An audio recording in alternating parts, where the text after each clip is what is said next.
All right.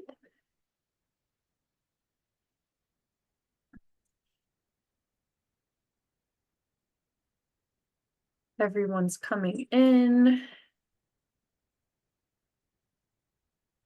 Okay. Good morning, everyone. Thank you for being here. My name is Sydney Carter. I'm the Policy Program and Special Projects Manager at NBHP, the Network of Behavioral Health Providers. We have our January continuing education event today on reaching the refugee using cultural competence to serve the unique needs of the Houston refugee. And I'm pleased to introduce our speaker today. We have Franny Legrand with us. She's the Director of Education of YMCA International Services, which is a refugee resettlement agency in Houston. The YMCA International Services is a branch of the YMCA, and its purpose is to meet the needs of Houston's refugee and immigrant communities. And the Y also provides a lot of comprehensive programming that focus on building human assets and fostering self-sufficiency. And Franny herself is a returned Peace Corps volunteer and an English language fellow. And she's lived and worked in multiple countries. She's lived and worked in Greece, Turkey, Russia, and Ecuador. And she's taught and led international students and teachers for 20 years. And so just before I pass off to her, I'll briefly overview the CEU information. And so to qualify for CEUs today for 1.5 hours, as always, please make sure you all will have joined by 11:15, which is fine for you all already here, but then staying for the whole duration of the training and take the CEU survey that will be placed in the chat at the end of this training. And then please take that by Friday at 5 p.m., the 17th, so tomorrow. And then the CEU certificates will be distributed within a few weeks, and it could be less time. So I appreciate your patience with that. And so I'll put that information in the chat. We will have access to the recording afterwards, so I'll make sure you all have that. But without further ado, I will pass things off to Franny. Thank you all. And please feel free to introduce yourselves in the chat and come off mute as requested by Franny or myself for some participation. So thank you all, and I'll pass it off. Morning, everybody. My name is Frances Legrand. People call me Franny. And I'm here to talk about reaching the refugee using cultural competence to serve the unique needs of the Houston refugee. So I'm hoping that you will be responsive on the chat. I know there may be quite a few of us here.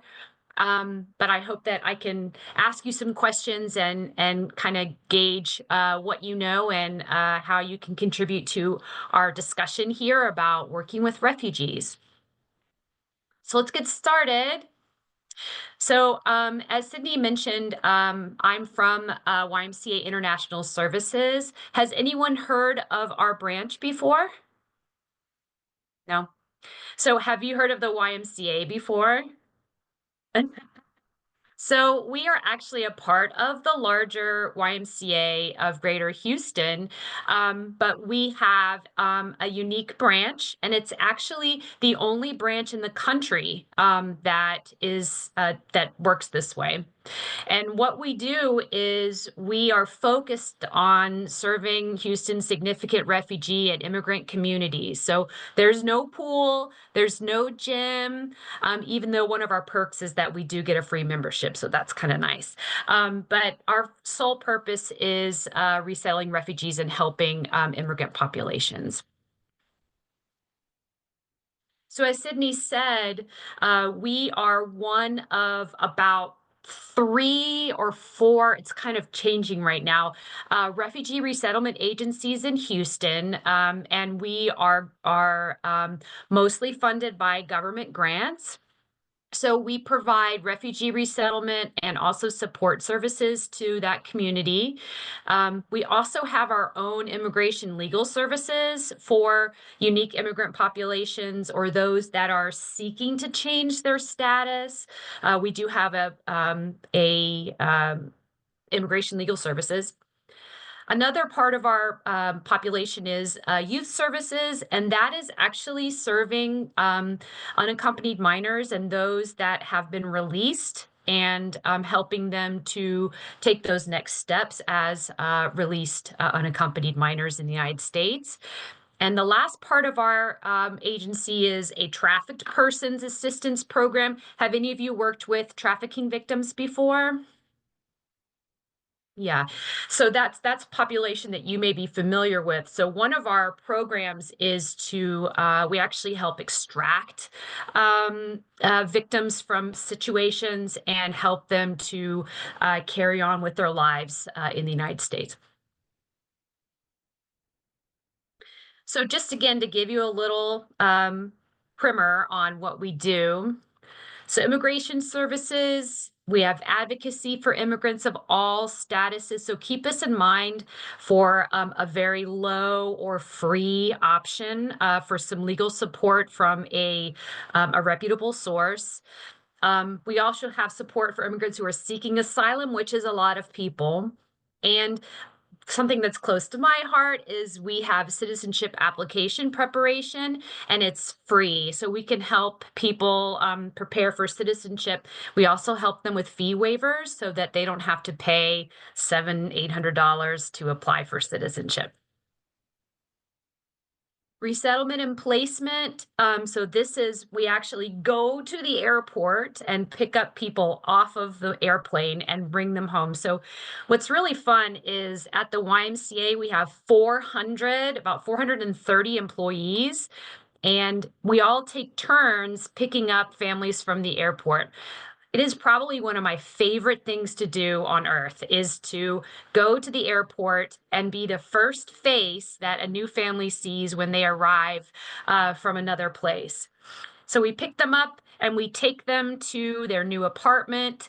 We give them a tour of the apartment and an orientation. One of the important parts of the orientation is to show them the garbage disposal. And I always say, there's a knife down there. Don't put your hand in this hole. And that's a really important one. So we all take turns picking up people from the airport. We provide housing and financial support. My team also works on cultural orientation, which is helping people acclimate to the United States. We talk about laws and rules. We talk about hygiene. We talk about the rules for domestic violence, mandatory school in the United States, all those things that they need to know to do well in the US. A big part of the why is case management, to follow them along and make sure that they're staying safe and healthy and happy. And we also help with health insurance and government benefits. So it's really a comprehensive program that helps people who've come from a different place get used to living in the U.S. Support services include case management education like me. We teach classes like ESL, citizenship. We have a pre-GED class that helps people who've had interrupted education. So imagine if you're a teenager in Afghanistan and you're happily going through high school, and then there's a war. And you have to leave. So you started your high school, but you weren't able to finish. Maybe your documents are lost. So they come here and we pick them up and get them ready to take the GED so that they can move on with a career in college if they'd like. Job placement is very big, medical case management, and last, youth mentoring, which is helping clients between 18 and 24 with planning for careers and college with a one-on-one mentor. So we do a lot of great things for this population. So keep this in mind. So this is the big question. What is a refugee? What do you think a refugee is? I'd love to see your descriptions. What do you think?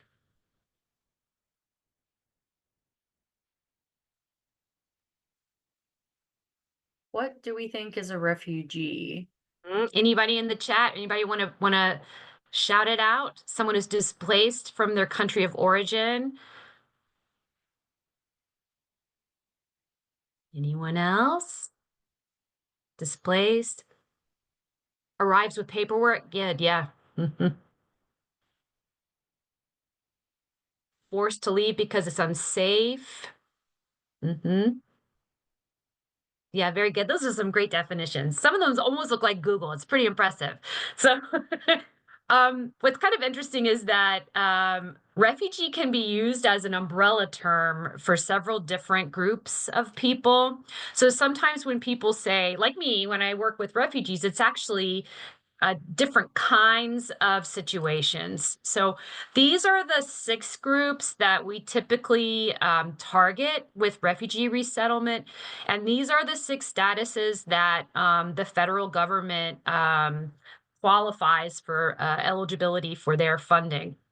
So I'm not going to go into huge detail with all of these. I'm going to give you a little bit, but again, I am not an immigration lawyer. I am just a director of education. So I'll tell you what I know, but I may not have all the answers. So typically, the umbrella term for refugee is the actual status of refugee. We also have asylee, which is someone who has asylum. That's a person who has asylum. Parolee is someone who has parole. And this kind of parole is different from a criminal parole. This is a status that is for certain groups, primarily Cubans and Haitians, who get the status of parole when they cross the border.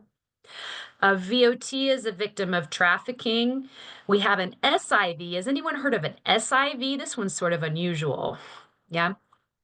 So SIV is a special visa that is for populations that actually supported the United States in military conflicts. So what countries do you think that includes for SIV? Any ideas? Afghanistan, yep. Any other wars we've been involved in? Iraq, yes, exactly. Those are the 2 big ones, Afghanistan and Iraq. If you recall, when Kabul fell, a lot of people were able to leave Kabul and come to the United States, mainly because uh, they were so involved with the war. We were working together with the war. The last one is Amerasian, and we don't see these very often anymore. Anyone want to guess what an Amerasian is? This is an unusual one. So it's a child who is half American, and there you go, half American and half Vietnamese. So this is also, coming from a war that we had not long ago, where families were made up of American soldiers and Vietnamese nationals. So if there is a child of Vietnamese and American mixed heritage during a certain time period, they're also eligible for benefits. So, this is the great question. So, we're talking about the United States. So, we're not in Europe, we're in the United States. Where do you think most American refugees come from? What countries are coming to the US as refugees? Cuba, good. Venezuela, Mexico, Central America, Ukraine, good. Central America, Haiti, Honduras, possible, yes. Afghanistan, Iraq, sure. We still have Iraqis coming. The Middle East, yeah, yeah. Anyone else? So some of the countries that refugees have been coming for a long time. There's sort of historical refugee countries. So these are the ones where most the countries where most refugees are coming from to the United States. So Afghanistan right now, because we have we had this mass, we call it the Afghan wave that came after Kabul fell. Syria, Ukraine, of course, because of the Ukrainian war over there. Sudan and Congo have been refugee countries for a very long time because of different kinds of wars and challenges that have been happening there. Burma. So can you think about what happens in Burma or Myanmar that would bring refugees to the United States? Anyone know anything about Burma?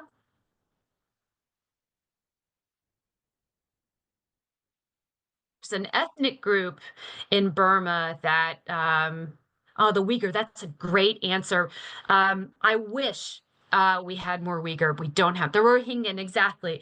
So the Rohingya group is an ethnic group in Burma that has been targeted for a long time. So they're part of that movement over to the United States. Venezuela, this is the larger numbers are coming from these countries. So how many people, how many refugees do you think usually come to the United States in 1 year? What do you think the number is? So we have a number set every year. Any ideas? Well, to the entire United States in 1 year. How many? 1 million. Wow. Oh, way to go, Jillian. Yeah, exactly. So, this past year, which is for us in September to October, the ceiling was set as 125,000. That was the most that we were allowed to bring over from refugees. Um, and the ceiling is set by the president, and they work with Congress. So, of course, whatever administration is in office in Washington has a major play on how many refugees we're allowed to bring over every year. So, where do refugees settle? So I'm just testing your knowledge here to see if you guys are on top of it. So, what states do you think resettle the most refugees? What states? California, Texas, Florida, good. New York, yeah, Houston, definitely. So you must have encountered some refugees if you're all choosing Texas. Yes, of course. So these are the big ones. Texas, California, New York, and Michigan. Michigan has a big population, especially. Yeah, I'm sure you guys have heard of that one before. Especially Muslim. So we're talking about Palestinians, for example. There's huge populations of them in Michigan, very welcoming. And there's some big communities where refugees prefer to go to. And refugees sometimes have a choice about where they're able to settle.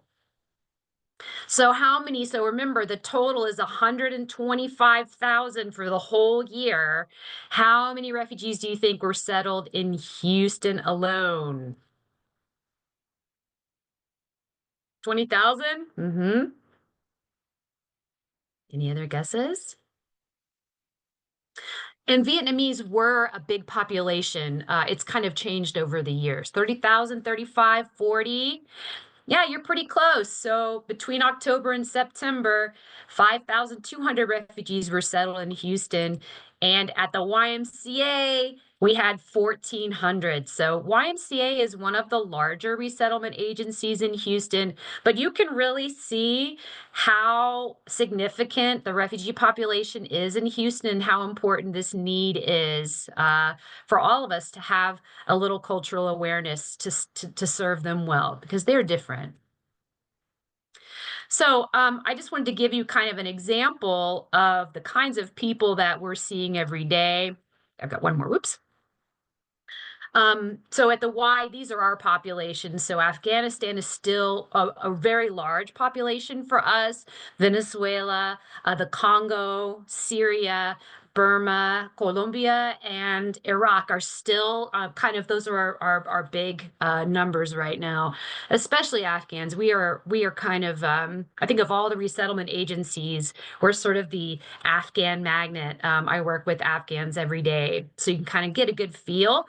But we also have, Spanish speaking countries. We have Burma, which is really unique. And we're working with all of them every day. So I want to talk a little bit about status because I think this might help you when you're talking to clients and kind of understanding some of the situations they're having and how they may be feeling. So, when we talk about a refugee or a parolee, these are people who have been forced to flee. And I think it's really important to hear that they are forced to flee. And what that means is they are not tourists. They have not been in the green card lottery. They could have been very, very happy in their country. They're very proud of their country. Were very having a great life wherever they were living, and they were forced to flee. So what that means is they may not be super enthusiastic about being an American. They're coming from a different perspective, is what I mean. I think sometimes Americans assume that any immigrant that's come to the United States, all they want to be is, a full-fledged American and jump into everything that it means to be an American. And that's not always true. So with refugees and parolees, there's some different situations that have caused them to leave. Mostly it's war, different kinds of violence. We talked about the Rohingyas and being kind of targeted and persecuted. So that can be race, religion, nationality, political opinion, or other group membership.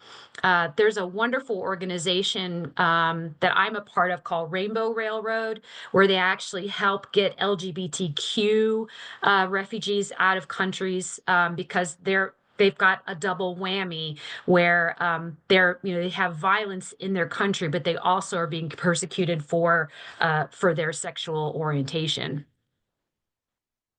But of course, the leading causes for fleeing are war, ethnic or religious violence. And it's important to note that the U.S. government designates, and this is the actual status of refugee or parole, designates them by their country or ethnic group. So be the fact that they are from that country or that they are Rohingyan, for example, gives them that status of refugee or parole. And this is so it's also unfortunate to mention that not all wars or violence qualify for refugee status. So we've heard a lot about with Gaza and different terrible things that have popped up that do not qualify for refugee status. So this is something that the U.S. government has to decide upon. So some common refugee origins in 2024, like I mentioned, Afghanistan, Syria, Ukraine, Sudan, Congo, Burma, and Venezuela. And for parole, it's typically from Cuba and Haiti, right? Any questions about those two statuses that I may be able to answer? So individual or family members. So it depends. So what usually happens is that one member of the family or the both parents receive the same status and their children are automatically included in that status. With refugee and parole, it is because it depends on the country that they're coming from. Anyone from that country would qualify. So they're all kind of linked together in getting that status. Good question.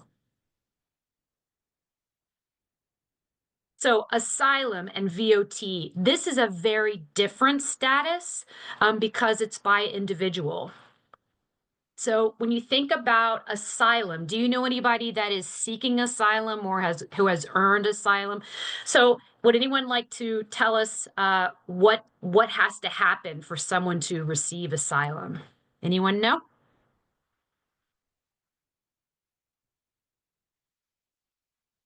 Good question, Chelsea. So Chelsea, the last administration's 125,000, and we will see what happens on January 20th. So the new administration will decide the ceiling. And 8 years ago, it was definitely lower, but it did not go down to zero. So we are concerned about how many refugees will be coming in with the next administration. Anyone else want to tell us how you get asylum? What you have to do? Do you just cross the border? Anyone know? Mm-hmm. Right. Thanks, Nazia. So, asylum and VOT are people that also are being persecuted for different problems they're having at home. But these two can come from any country, and they have to prove their case to a judge. And this is the really, really, really tough part of it. If you're a refugee, they put you on a plane and you say, I'm from Afghanistan. They'll say, okay, you've got, a free ticket over to the US.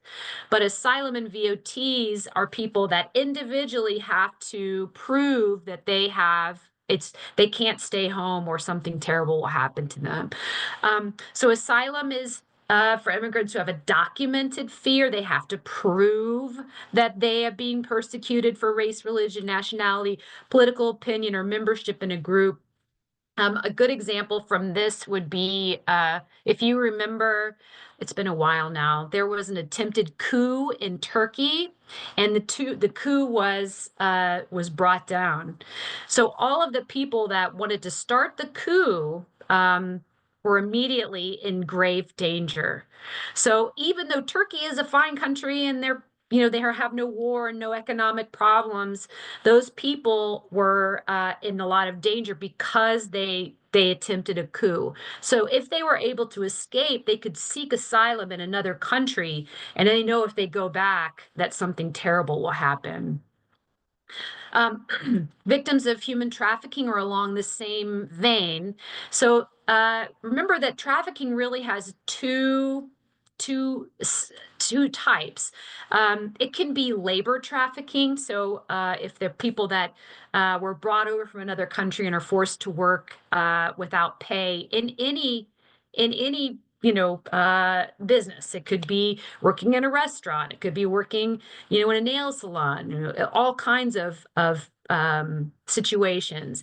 They're just not accepting their money. They're being essentially uh, enslaved. The other side, the one that we hear about the most, is with commercial sex acts, with prostitution. Those are two examples of human trafficking. So it's important to note that VOTs are not defined by race, gender, or age. So traffickers target vulnerable people. I know you know this, and especially those that have economic hardship or political instability. So, they're looking for people who are desperate to get out of their country, and they'll do whatever it takes to get out. And then once they come to the new country, they have no freedom. They've been, enslaved. So asylees and VOTs can come from anywhere, but each of them have to prove to a judge that they are going home would be a danger to their lives and their families' lives. So they are kind of treated as individuals. And the question before was about, how the family could be a part of that. I'm not sure exactly how it works, but when I've met asylum cases before, usually the family is included if all of them would be in danger if they came back. So they kind of get grouped together with asylum. Any questions about asylum and VOT? Okay, so you can kind of see how they're a little bit different. So refugee, they're and SIV also, I mentioned SIV, they just kind of get in a plane and come over because there's a war in Afghanistan, because there's a war in Ukraine. But asylum and VOT, they're usually an individual and they have to prove that that they're in danger in order to receive that status. So I wanted to show you a picture here of how refugees get to the United States. Have you seen this picture before? So this is that fateful day in Kabul when everyone rushed to the airport to try to leave because the Taliban was coming in, and the United States presence was leaving. So this commercial plane had 640 Afghans on it, and if you look at that picture, who are they mostly? Can you see who's in that picture? What kinds of people are there?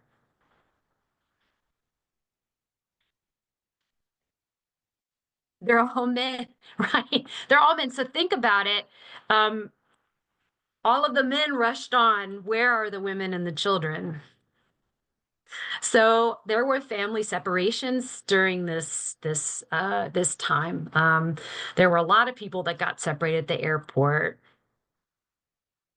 Families flee difficult situations and they take whatever they can carry. When we were picking up Afghans after the fall of Kabul from the airport, sometimes these guys would only have a plastic bag and all they had was their documents. They had nothing else. That happens when you're really in a hurry. Of course, you only take what you can carry. Sometimes when we have a family coming from Congo is a classic example. They have 20 bags that they've been at a camp for a while and they've saved everything and they bring everything they have and they're able to have some more luggage. So sometimes family members get separated and sometimes families grow on the journey. So how do you think a family could grow? This is a trick question. Any ideas? I mean, I guess you could have a baby. That's possible. What's another way that a family could grow on the journey? Yeah, you can get married. True. Anything else? What if your journey takes like a bunch of weeks? Yes, there you go. Exactly. Social adoption. So especially when families, I'm thinking about especially Central Africa, when they're kind of moving from one safe place to another place, trying to find a safe place to be. Families get separated. Children are everywhere. Or maybe the parents die and someone will pick up that child and bring it with them. It's interesting when we process them and they arrive, they'll say, "This is my son," but not a biological son. You know, someone that they took on as they came. So they could be in boats, as you know definitely have heard of boats coming across the Caribbean, and also just walking hundreds of miles. If you think about Cubans, especially, you know, Cubans are maybe getting to Mexico or maybe getting to Ecuador, and then finding a way to get up through Mexico to get to the border. So sometimes refugees are transported out of the country by the US government, especially if they have that status refugee. But sometimes they must cross the border to assume their refugee status. So if you think about asylum, there was a lot of news about asylum seekers waiting at the border because you can't receive asylum until you have crossed into the United States and then you have proven that you deserved asylum. So all those people wanted to get into the U.S. in order to talk to a judge so that they could receive that status. It's tough stuff, tough stuff. Any questions about the journey?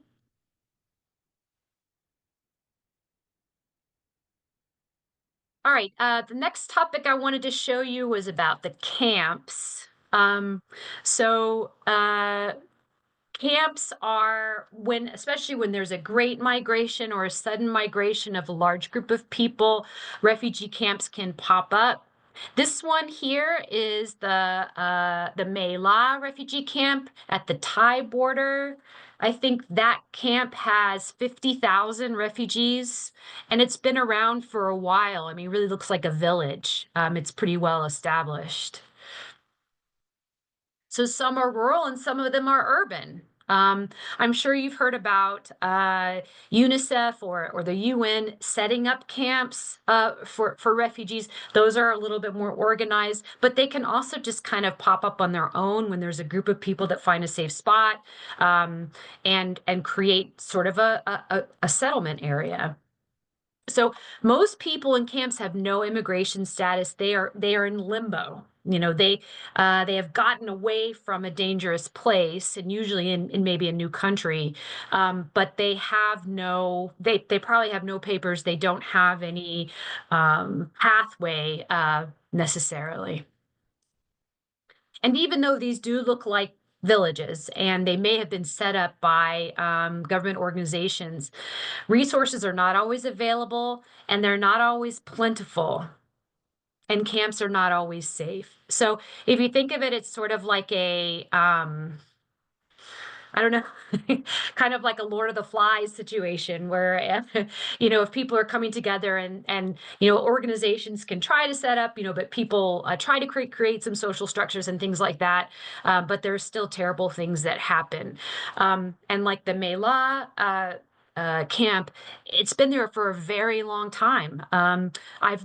I was very happy to give a scholarship to a refugee college student who was born in a refugee camp and had lived there for most of her childhood. It's something that can go on and on and on, especially if there's no resolution by any governments to move them forward to for better statuses. Oops. So here is another camp. This one is in Congo, or excuse me, in Rwanda, and this one has about 58,000 refugees. So this is kind of an example of how structures can be built with schools. And these kids look like they're having a good time. I hope they are. And here is kind of a temporary school in Afghanistan where they're trying to keep families on track with learning and moving forward, especially if they're going to be there for a while. Any questions about camps? All right, so let's get to the nitty-gritty. And the topic that I think you know the most about is the trauma. So I'd like you to think about what I've been talking about and some of the challenges that these groups have. And I'd like you to think about what kinds of trauma you think they faced. And when I say trauma, I'm not using any clinical terms. I'll give you the first one to give you some help.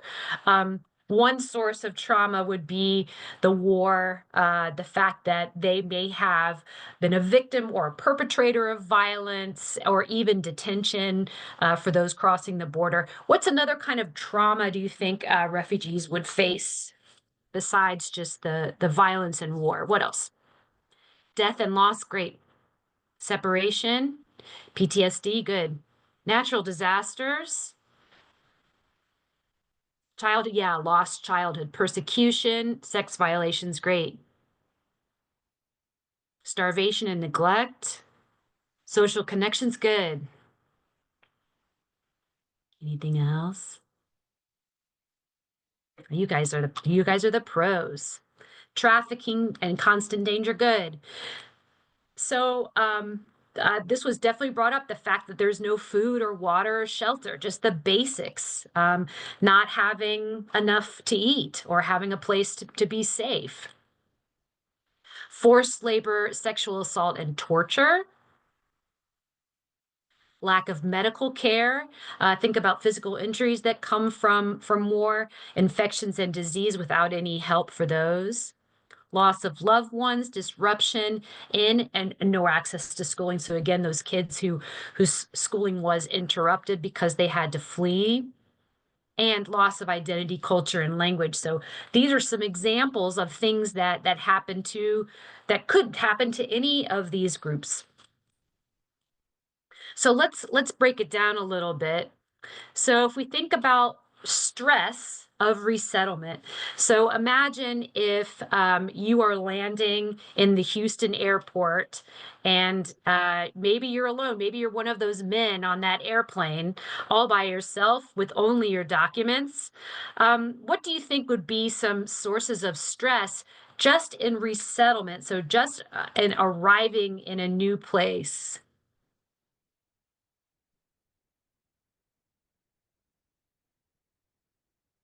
What do you think resettling in a new place, what kind of stresses would there be? Language, yes. Cultural differences, fear. Fear of what? What kinds of things would be scary? What kinds of adaptation? A different, yeah, a different place, a place that's different from what you're used to. No money, good. Mhm. Yeah. Figuring out where to start. Yeah. Healthcare system, yeah, the systems that we use, trust, very good, very good. Yeah, so let's see some examples here. Oops. So financial pressures, number one. So imagine if you left everything behind and you didn't have any money and now you're in the expensive United States, right? Finding adequate housing. Imagine if you're an Afghan family with 11 children. That's something we have a lot of those families. Finding employment, no community support. So maybe you're different from other people, and or maybe you come from a culture where the village always is together and the village does everything together. And all of a sudden you're in a country where the individual is more important than the community. Access to resources, transportation. So what would be tricky about transportation in Houston if you're Afghan, for example? Do you think it would be hard to move to Houston and get around? Yeah, driver's license. Yes, knowing the signs.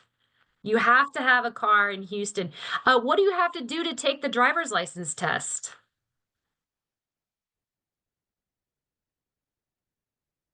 You have to, can you take the driver's license test in Dari or French or no? So the driver's license test requires English. You are able to take it in Spanish. That's one choice.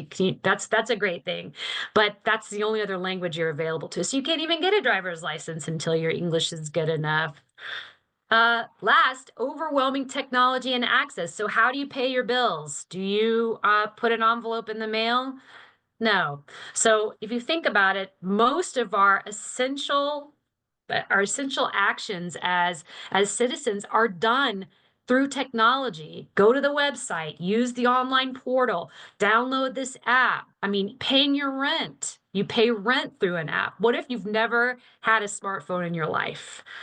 That's a huge stress for resettlement. You have to learn real quick in order to pay your rent.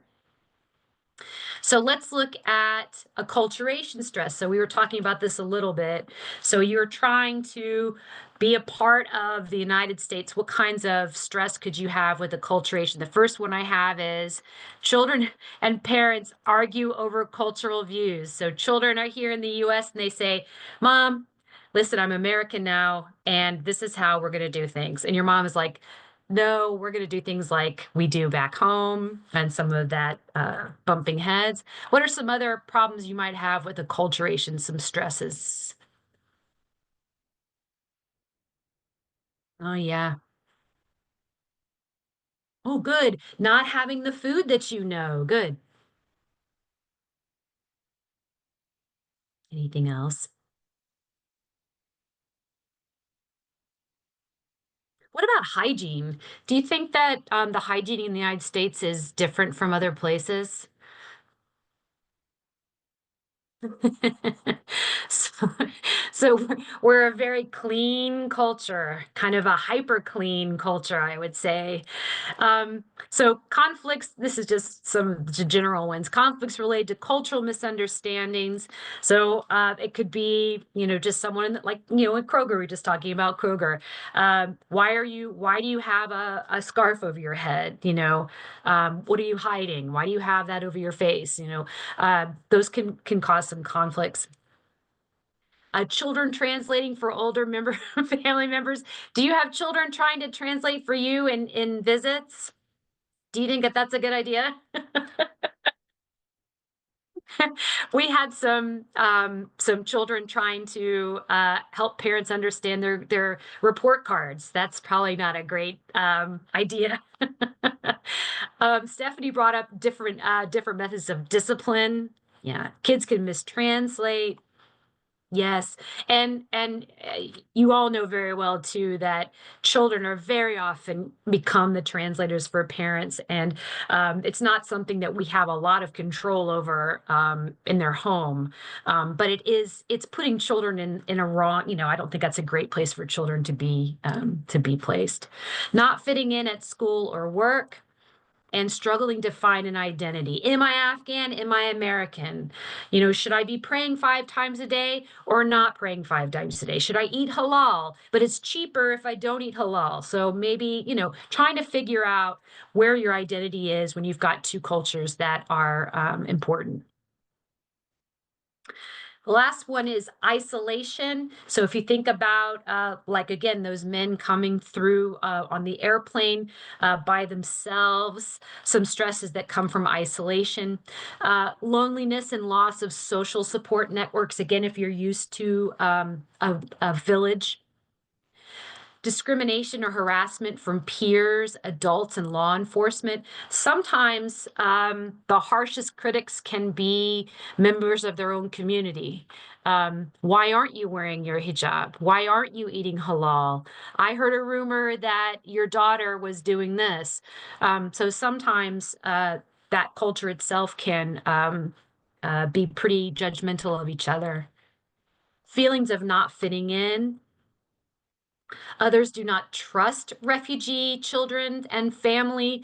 So there's, I think, a good example of that is the Sikhs. You know, people see a Sikh and they say, "Oh, you're Muslim," and but they're not. And there's going to be some misunderstanding about what refugees mean.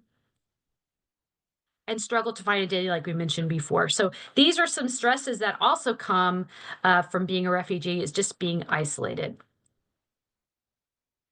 So, how can we support them? And this is where I hope you guys can give me some help too. So, when we have refugees or anyone from these groups that is a patient, what are some communication challenges that you have faced in working with this population, or have you had any communication challenges?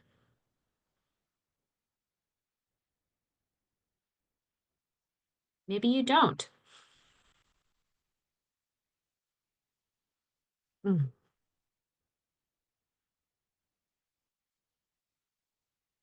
Lost in translation? Ah, describing symptoms. Good. Not having the vocabulary. Good. Finding an interpreter. Nonverbal communication. Good. Words don't translate accurately. Good. So it sounds like you may have had some Google Translate experiences, or not able to find an interpreter that can help, or perhaps the patient is trying to describe and is not being very accurate. Um, so these are just some general challenges that I know of in communication with refugees. So, in general, most refugees arrive with a smartphone, but they may not know how to use them very well. So it may look very flashy to you. You're like, oh, well, if they have, this iPhone, then we should be able to get a hold of them very easily. And that's not true. Uh, One suggestion I would make is WhatsApp. Does everyone know what WhatsApp is? Anyone heard of WhatsApp? Okay, so WhatsApp is universal. WhatsApp is a really, really great one to have on hand. We use WhatsApp regularly, and it's something that most refugees I know come to the U.S. knowing what WhatsApp is. That is a given. I highly recommend that you use interpreters instead of Google Translate. I know Google Translate is easy and it's there, but that is, especially with the kind of work you're doing, it's not a safe option. Do your offices provide some interpretation services on the phone? Or okay, good. Does everybody have an access to interpretation services in one way or another? I hope so. So check in with that if you're not sure. Using Google Translate is not ideal, especially even for a home visit. I know that makes it harder when you're away from maybe some interpretation services at your office, but with home visits, see if you can find another option besides Google Translate. Children should not interpret for adults, like we were just talking about. There's a lot of danger in that. It's putting a child in a position that may be inappropriate to describe what's happening. And also, they could totally be lying, just like with the grade cards. Um, and a big one is do not assume that refugees can read or write in their own native language. So we have a population that we ran into with Afghans that are nomads. So they're used to living in, almost think about like a tent or like a yurt. On with a dirt floor, and they move, and they're kind of going with sheep, they're following sheep around.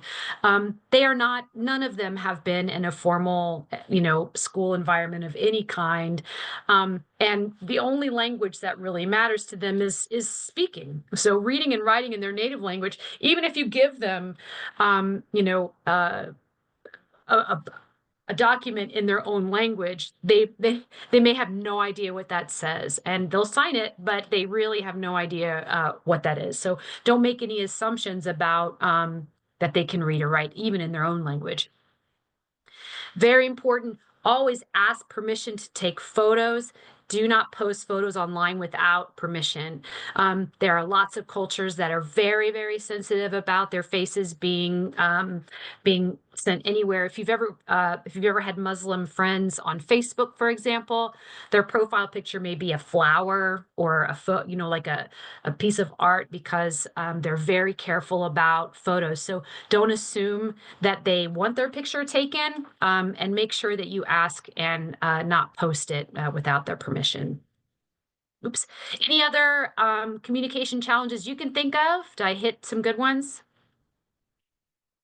Ah, good. Nicholas was saying, don't assume that nationality signifies language.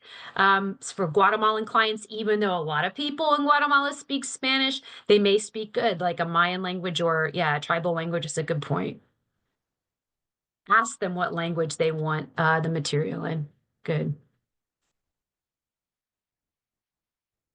So now let's talk about logistics. So, what logistical challenges do you think there may be? So, let's say you have a meeting set up or you have a home visit. What kinds of logistical challenge do you think there might be with them coming to the office or you going to visit them at their home?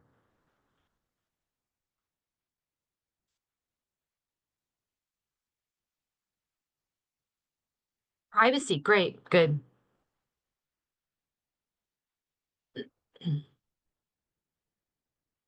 Having a private space to talk, good.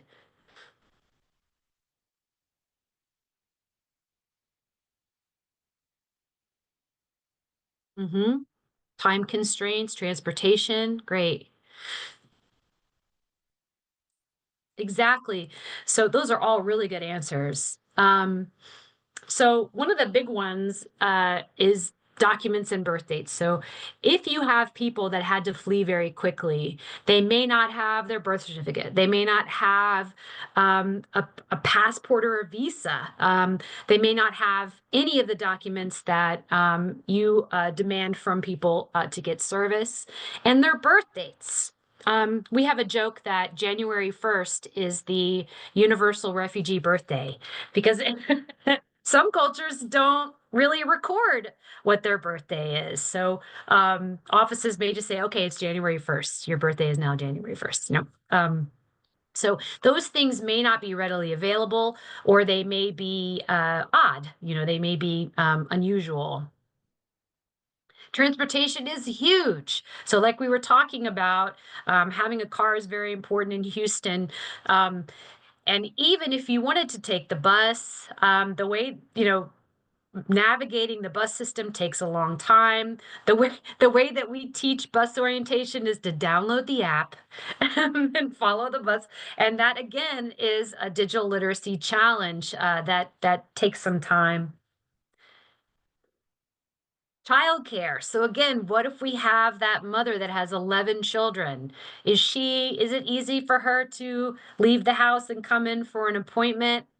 Or what if you go to her house and, like you were talking about, kind of finding a place to be private? Can you be private with 11 children running around? That's pretty tough. It's pretty tough.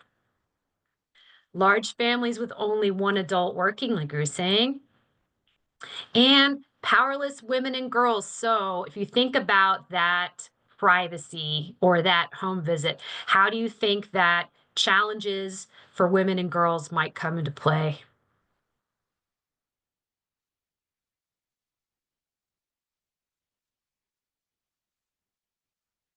So maybe you go over to somebody's house and you want to talk about domestic violence issues. What might be a hard for that?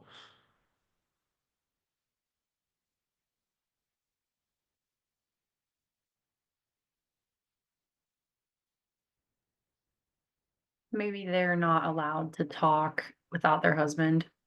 Mhm. Yes, absolutely. Again, finding a safe place. Yes, and that's what we run into the most often is that you're not able to talk to them directly. You're only able to talk to the husband or maybe an older son might be taking that role too. And women are not able to be honest with you about what's happening. Um, and also just trying to, let's say you do get a private time with them and you say, okay, I've got a great program for you, I'd love for you to take this class, or I'd love for you to attend this meeting. They may never get there because somebody is preventing them from becoming more knowledgeable and becoming, having more rights, which can be a challenge to that authority. Great. All right. So what should you consider when making a home visit? Does anybody have any funny stories or incidents when you've made a home visit to an international house? Any surprises you can share with us?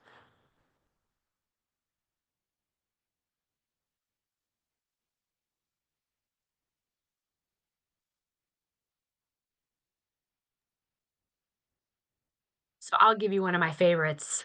Um, I think going over going over to a house and you come to the front door and you see that the whole front of the door is covered in shoes. What's happening there?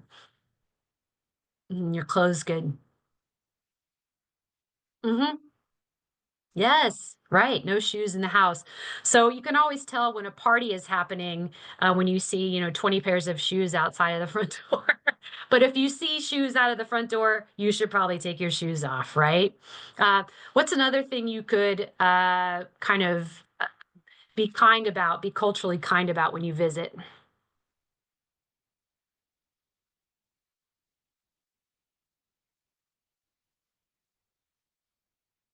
Any other ideas? The way you dress, food, good. Body language, where to sit. Oh, great. Eye contact, excellent. Oh, these are great ideas. Yeah. So it's something that you just have to kind of be ready for whatever happens when you approach that door and you see that there's shoes out, take your shoes off. But hospitality is very, very, very important to many cultures, even if they have nothing. Right. Even if they have absolutely nothing, being hospitable can be number one on their priorities. So look for shoes, remove your shoes. Um, if they offer you food, I recommend you take that cup of tea or take that cup of coffee, take that cookie. It can be an important gesture of respect. Even just taking it and holding it can be enough. You don't have to clear your plate. You don't have to eat everything there. But that exchange of food can be really important. Again, I don't think you even have to eat it. Just kind of holding it and taking it can be really important. Also, I thought there were some good points about the way that you're dressing and who goes to a home visit. So let's say again that you are going to a home visit for talking to a Muslim woman. Um, who do you think would be the best kind of worker to go to talk to a Muslim woman? Any ideas? Yeah. So in general, if you can, use women to talk to women, especially with Muslims, that goes a long way. We have had male instructors, or I'm thinking of teachers, go to the home, but they bring a woman with them. That can help if that person is kind of the one that needs to talk to her.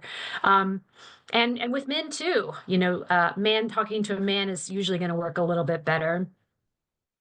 The way you dress is really important. We have a rule in our office that we always cover our shoulders. Always. That covers a lot of cultures. Just keeping your arms partially covered goes a long way. You don't have to, cover your head and things like that, but just shoulders is a good start. So here are some typical challenges in a refugee home that you may not, that you probably have known about too. Eating and sleeping on the floor. So you may come in and there's no sofa, but just like a big, big rug. So you may think, oh my gosh, they need sofa, they need furniture, they don't have what they need. But a lot of cultures are very, very happy sitting on the floor directly, eating and sleeping. So it's not unusual to see kind of a blank room where people are eating and sleeping. Hygiene and clothes, like I mentioned, the family, the Kuchi family that was nomadic. Um, if you lived in a tent, usually with a dirt floor, and you would move every month or so. Imagine being in a apartment in Houston, and all of a sudden you need to keep up with the hygiene standards of the United States. So all of a sudden you have to mop the floor. You have to use soap. You have to use water. I mean, for a lot of these nomadic people, they're really just kind of sweeping. They're just sort of kind of dusting things off, but they're not using water to clean things like that. It's a very different environment. Some of our Kuchi families had a lot of challenges at the school because their kids would go to school and wear the same clothes every day. So for them, that's perfectly fine. But for, if you think about American hygiene standards, that seems like neglect. Um, so it can be a cultural misunderstanding if hygiene standards are not communicated and they're not learning how important it is in order to seem like you kind of got it together, that you follow some hygiene standards. Hoarding. So we do see hoarding with refugees. So why do you think people are hoarding? And this is sort of basic psychology. Why do you think they may be hoarding?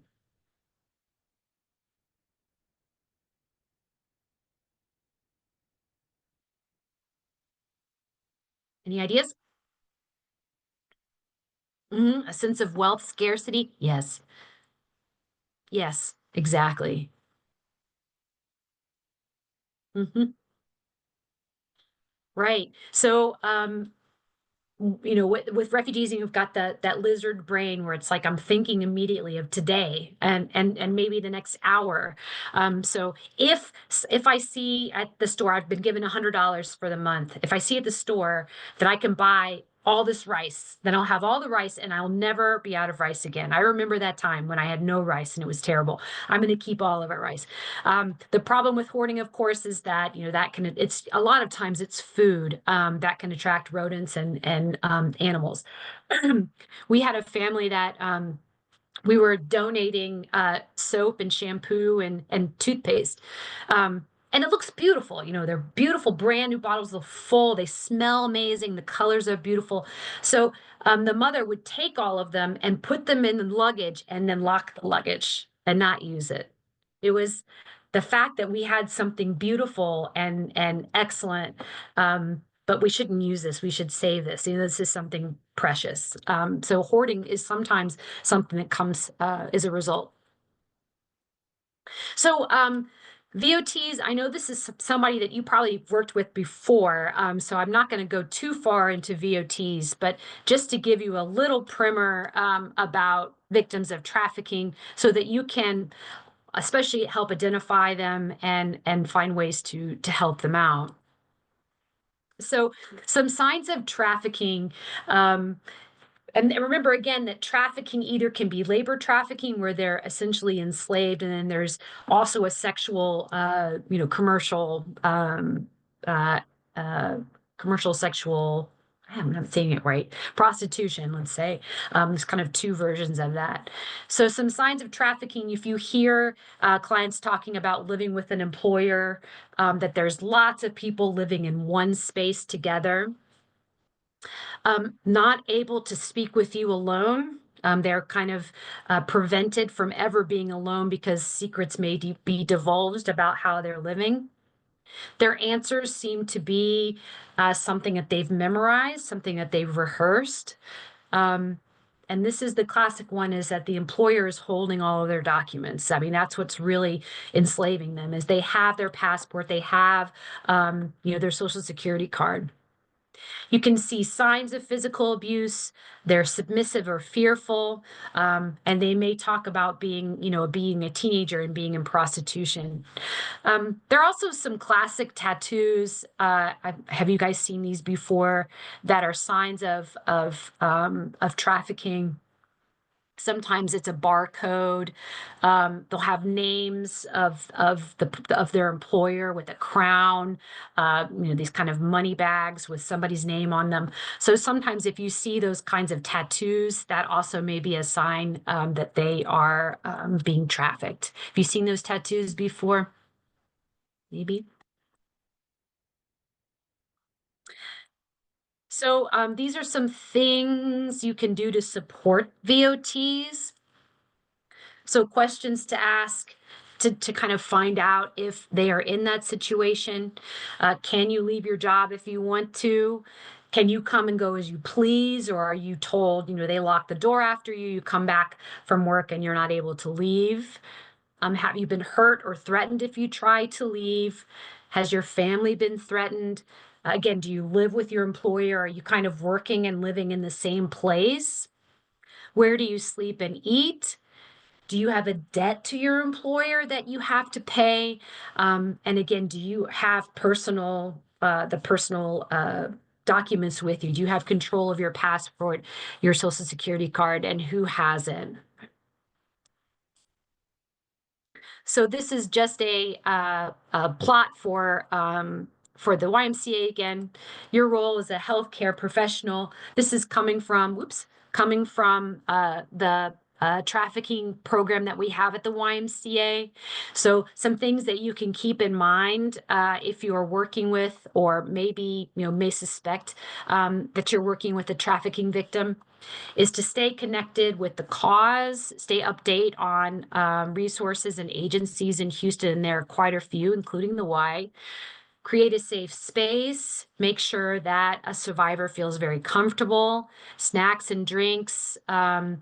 We have a lot of blankets and like teddy bears and things to hug, make them feel really good.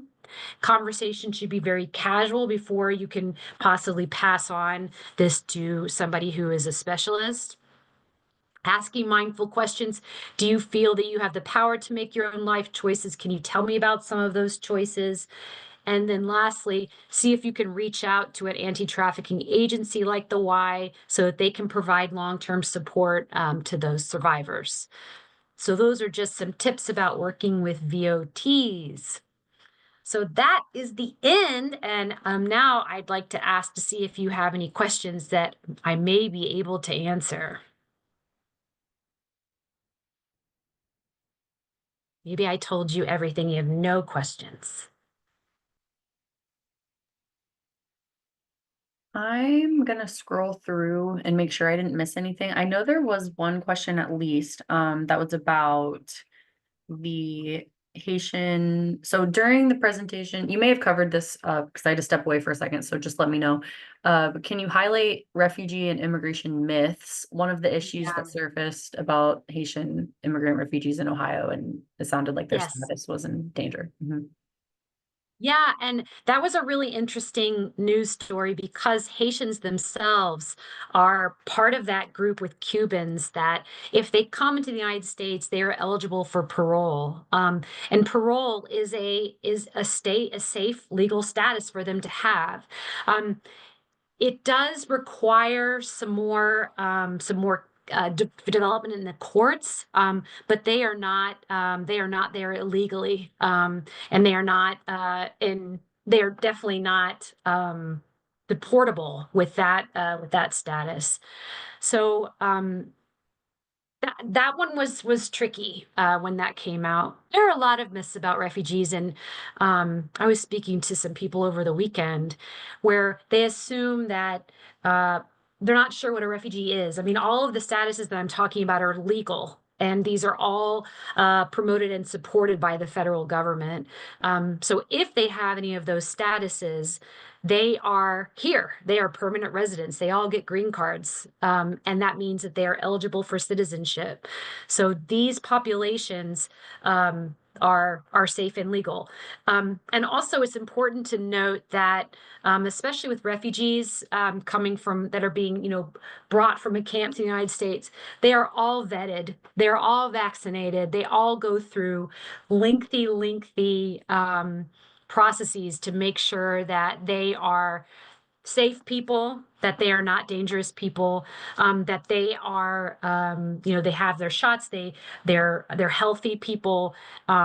There's no, like, even with the Afghans when they first came, some of them, when they first flew over, they were immediately put into camps inside of the United States. There was one in Virginia, there was a big one in El Paso, and they were kept there and essentially vetted and filtered before they were able to go anywhere. And those were run by the military. So there is a myth, especially about refugees, and that they are just kind of coming in, and they could be anybody, and that's really not true. I hope that helps. That's Anything great. Yes, else? thank you. Oh, sorry. There was another one that was kind of a comment, but possibly a question. Are there three refugee settlements in Houston? That would be YMCA International, Catholic Charities, and Interfaith. Those are the three big ones. We lost Alliance. I think, Sydney, had you said you'd worked with them before? The Alliance closed. We had one called RST, Refugee Services of Texas, that closed. They were kind of smaller ones. There are two more that have kind of come into Houston recently that we're hoping will get help us with the load here in Houston. And most of these agencies are all across the country. So if you have family in other states, they probably talk about the Lutherans, they talk about Church World Service. There's lots of different groups that just may not be in Houston. So the big ones right now, Catholic Charities, which I'm sure you have worked with them in some other way, the YMCA, and Interfaith Ministries. Those are the three big ones. Yes. Yes. Okay, great. Yes. The Alliance was members with NBHP when they were Yeah, around, and Catholic Charities is members with us as well. So we love working with them. they're great. Yes. Um, and so I think I heard you answering this, Chelsea's question about the amount of refugees allowed in during the previous administration and how Right. many now. So, yeah, so it's 25,000 Okay. has been kind of the limit for the last couple of years. We're curious to see what happens next year, and we'll hear right away what's going to happen. We're all on pins and needles about January 20th. But remember too that our work is here is there's plenty of work to do, whether new refugees are coming from abroad or not, especially asylum cases that are already here and are always being approved. And we might just turn inward and give a little more help to asylum and seek them out. They kind of hide, they're harder to find. But Yes. there's always work to do. Yes, yes. One that I just missed, why were there only men on the plane in that photo? They got separated. I think it was just kind of happenstance. When they all rushed towards the airplane, I think that just happened to be the ones that were in that picture. There were Okay. plenty of families that got out in different ways, but there were some family separations. Um, you know, a lot of times we would have a single man here in Houston, and then maybe a year or so later they would be able to bring his wife and his kids over. It happened a lot because it was just sort of a desperate kind of movement during that time. But past that Kabul airport day, there was a little bit more organized movement of bringing refugee and families over together. Okay, yes, yes. And then there was another question in the chat, and I'm almost done. So if anyone has any other questions, it is almost your time. There was a question, how to identify halal food at the grocery Ah, store. yeah. So, especially with meat, um, there are special butchers that are halal. It's very similar to a kosher identification. In fact, kosher is automatically halal because I think the kosher preparation is a little bit further than halal. So if it's kosher, it's probably halal. But there are some symbols that you can see on food. I can't remember what it is. But Um, there are do, some symbols. can I share? Sorry, Sure, I know sure, the answer. please. So it's usually a green symbol with white writing inside, and it says in Arabic it says halal, but it's you just see like it's a green circle and you see Arabic writing, and then that's how you kind of identify that's halal. Okay, Nausea. perfect. Yes. The last question I had, and then well, someone asked if we can receive a copy of the slides. I said yes. I'll send them out after this. And then I saw a couple people throughout the presentation putting the word Pashto or Pashto. I'm just curious what I don't know what that is referring to, what that word is. So, in Afghanistan, there are two major languages, Dari and Pashto. Okay. So those are I would say in general, Dari is a little more of an urban language and Pashto is a little more rural. But Mhm. there are some variations of those languages that are indistinguishable. Like Kuchi is another one. That's like I was talking about the nomads, and Mhm. there's actually a subset of Pashtun people that we're having a challenge with right now, where their Pashto is not the same as the Pashto speakers, and we're trying to identify this unique group of people that speak this special version of Pashto that can be challenging. So, but those are kind of the two major language groups of Afghanistan. Okay. Yes. Okay, great. And there are, oh, some Lisa put in the halal symbol. So that So is yeah, that's great. cool. Yay. Yes. And there's lots Oh, of let me see. thank yous coming in. Incredible presentation, incredible Oh, resource. thanks. Um, oh, Chelsea had a good point that we had a student intern over the summer that spoke Pashto. So that is cool. And that's where she learned about it. Oh, good. Yes. Yeah. And there's one question. Oh, yes. Someone earlier was asking if they could have your contact information if it wasn't up on the screen or if you could Sure. share that. Yeah, I'll put it in here. And I also want to mention that I am kind of a link to the Y and all of these resources. Even though I'm only the director of education, I know all the programs and the people that run them. And if you have any questions or need any resources, you can reach out to me and I can direct you in the right way. For sure. There's one more. Julianne had a point about the Pashto language, Dari and Farsi, which I know about Farsi from being kind of more like I have a friend who identifies as Persian, and so Hmm. but I know that families in Afghanistan. So, and then she can speak Farsi. So I'm learning a lot. Um, and there's a question, is there, so Franny put her email in the chat, by the way. And then from Jen, is there a specific contact for immigration services, like what is being shared for Yes. trafficking? Let me see if I can, um, let me see if I can find their website for you.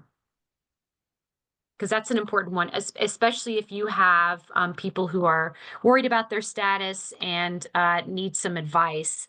One of the problems that we have is people hire a lawyer. And pay a lot of money for something that they may not have to. This is their website. We provide either free or very, very low cost advice and advocacy, and can also, again, point them in the right directions. We have a lot of grants that the immigration services provide that may help people that you know.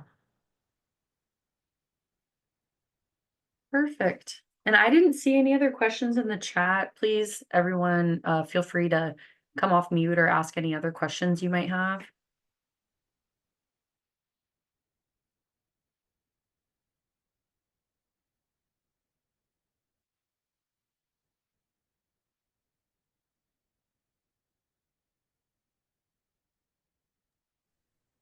Just to clarify, I know we had the list of everyone that you serve. Um, and I just wanted to make sure that that does not include probably the largest group that we see, which are people who have immigrated but do not fall into those categories. That's Yes, correct. and exactly. So it does not include TPS, and you may have TPS clients. Um, so uh, people without papers, they're the ones that we would refer towards immigration. A lot of times, people without papers are able to apply for asylum, so that can be a feeder towards that status. But these populations I'm talking about are legal statuses that have been approved and certified in all those ways. Thank you. I wish I could be more helpful with that. Because we don't want to start referring you people you can't Oh, help. That's always yes, no, heartbreaking. you're right. But Lisa, there are a lot of organizations in Oh, there Houston are. that There do are. serve those Yeah, populations. absolutely. Thank you so much. But I would say too, if you do meet someone that doesn't have papers and they say, I'm from Congo, I'm from, Ethiopia, I'm from Afghanistan, then you might say you might be part of this status and you may have resources available to you. So if you hear those countries, then that may qualify them for those statuses. That's very helpful. Thanks so much, Franny.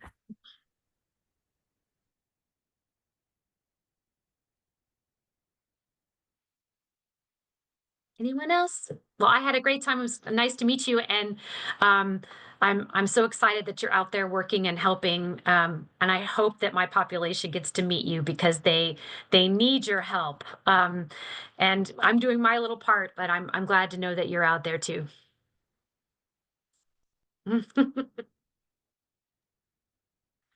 Excellent. Yes, everybody is sending in their thank yous. I agree. Thank you so much. This was an amazing presentation. I've learned a lot, and I've been to lots of cultural competency trainings, and I feel like I really, really learned a lot from this one. And so I appreciate you, and I appreciate you all being here. Thank you. And so just to wrap up the CEU information, I'll let the thank yous continue to come in before I put in the link to the CEU survey. And please take that by 5 p.m. tomorrow to be eligible for the 1.5 hours of CEUs. And once you take that survey by 5 p.m. tomorrow, I will send out the CEU certificates within a few weeks. Sometimes I'm able to do them a little faster, but I appreciate your patience on that. And then I will send out the slides and the recording either today or tomorrow or before the end of the week for usually. So you'll have access to that. And then again, just for the CEUs, you also, in addition to the survey, will have needed to join by 11:15 a.m. and stay until 12:30 till right now, and then take that survey. And then again, the 1.5 hours of CEUs are available to LMFTs, LPCs, LCDCs, licensed social workers, licensed psychologists, peer support specialists, and community health workers. And so here is the link in the chat now. It is the CEU survey. And again, just please take that by 5 p.m. tomorrow, the 17th.